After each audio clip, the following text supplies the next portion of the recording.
இது பார்த்தீங்கன்னா electric barbecue. Electric பார்பிக்யூவில் இந்த இடத்துல வந்து நம்ம ஃப்ளக் கொடுத்துக்கலாம். இந்த இடத்துல வந்து நம்ம ஃப்ளக்கை வந்து கரண்ட்டு 220 வோல்ட் டேரெக்டாக கொடுத்துடலாம். கொடுத்துட்டு இது வந்து நார்மலாக வச்சுக்கலாம். இதில் வந்து ஸ்லைசர் மேலே வைக்கிறதுக்காக இந்த ஸ்டிக்கு கொடுத்துருக்காங்க. இதுக்கு மேலே அக்சசரிஸ் இருக்குது. ஸ்டீல் மாதிரி மேலே வச்சுட்டு நம்ம யூஸ் பண்ணிக்கலாம். இது இப்படி நம்ம மேலே வச்சு யூஸ் பண்ணும்போது கீழே வந்து பாட்டம் புஷ்ஷு இது எல்லாமே கொடுத்துருக்காங்க. எல்லாமே வந்து பிளாஸ்டிக்கில் இல்லை, சிலிக்கான் ஹெவி மெட்டலில் கொடுத்துருக்காங்க டோட்டலாக. இது நமக்கு உள்ளே வந்து அடியில் ஹீட்டர் இருக்குது. இதில் மேலே வரக்கூடிய ஆயில் எல்லாமே இந்த இடத்துல ஒரு சின்ன கலெக்டிங் டக்ட் மாதிரி கொடுத்துருக்காங்க. இந்த இடத்துல இந்த ஆயில் எல்லாமே இதில் வந்து இந்த இறக்கமாக கொடுத்துருக்காங்க. இங்கே வந்து கம்மியாகவும் இந்த இடத்துல டெப்த் அதிகமாகவும் இருக்குது. இந்த டெப்த் அதிகமாக இருக்கால இந்த ஆயில் ஃபுல்லாக இதில் வந்து இந்த ஆயில் கலெக்டர் இதில் இருக்குது. இதில் கலெக்ட் பண்ணி நம்ம ஆயில் கீழே ஊற்றிட்டு மறுபடியும் திருப்பி எடுத்து வச்சுக்கலாம்.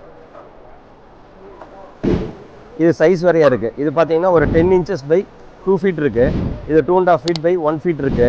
இது சைஸுக்கு ஏற்ற மாதிரி கீழேருந்து கொடுத்துருக்காங்க யூஸ் பண்ணுறதுக்கு.